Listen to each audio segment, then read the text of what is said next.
Coach, the first half seemed like it was really give and take. Right at the end, JSU seemed to get a little momentum, but the second half, a 32-10 edge in the paint, and just really didn't seem to have an answer for them. No, I thought the first half was a high-level basketball game, well fought on both teams. I do think that was critical, them taking a tie game into a 7-point lead going into the half. And for the second Thursday in a row there in the second half, we give up a lot of layups, and they finish them, and we miss a bunch of layups in the paint again for the second week in a row. And it was also a night when you tried to get the offense going as well in Jacksonville State. They had a good answer for you most of the night.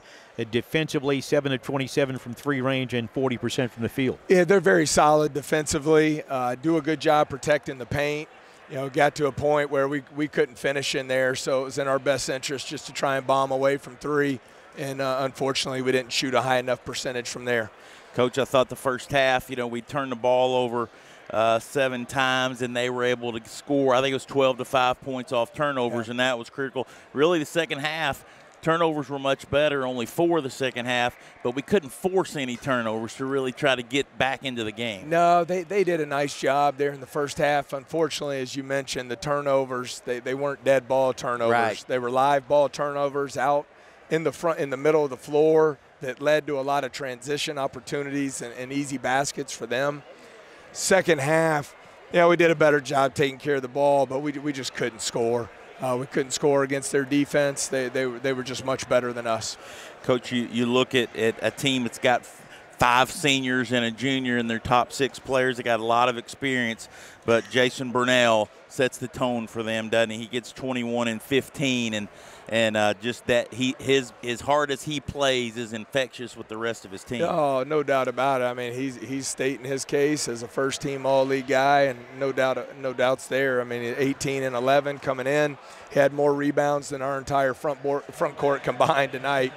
Just dominated the game in some of their isolation plays. He just whipped us one-on-one. Yeah. We didn't play it the correct way that we prepared for this week, and he made us pay for it. Josh still played well. Tevin Brown, it was encouraging to see him start to make some threes, making 4 tonight, but really couldn't get anyone else going. Shaq did have 10, but that inside scoring just wasn't there, Coach. No, they were really physical in the post. Cunningham, he's their all-time leading shot blocker, all-time leading rebounder. And I thought he really put that on full display tonight. Just, he doesn't put up huge numbers from a scoring standpoint, but he impacts the game in so many ways at the defensive end. I don't know if he got it last year, but he should have been Defensive Player of the Year in the league last year. So I thought they were just their physicality around the goal really just dominated the flow of the game, especially in the second half. And another part of the game that they want to take away is the fast break, and you had 0 fast break points tonight. Yeah, that's always a hard one to chart. I don't know who records those, but that's the problem when you're giving up layups. It's hard to get out in transition because you're always taking the ball out of the net. Their defense is getting set, and it's just not good enough. It's not good enough at the defensive end of the floor. You've got to create your opportunities in transition. I think everybody scouts. Everyone knows we're #1 in the country in transition offense.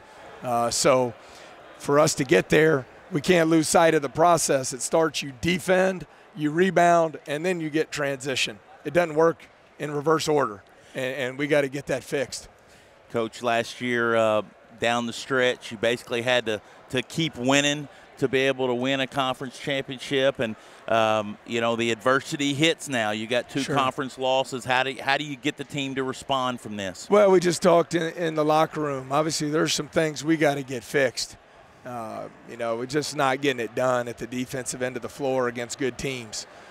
So number one, our short-term priority simply has to be we've got to find a way to get better tomorrow and beat Tennessee Tech on Saturday.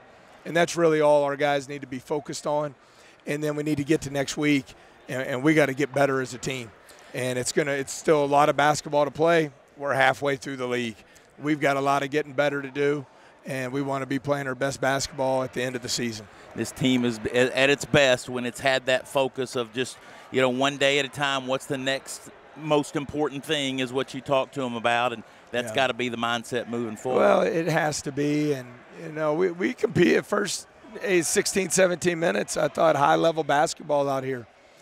for whatever reason, coming out of the gate there in the second half, they just whipped us off the bounce and shoot layups.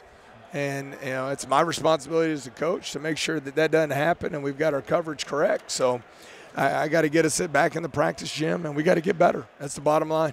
All right, Coach. We'll see you on the bus. All right, thank you.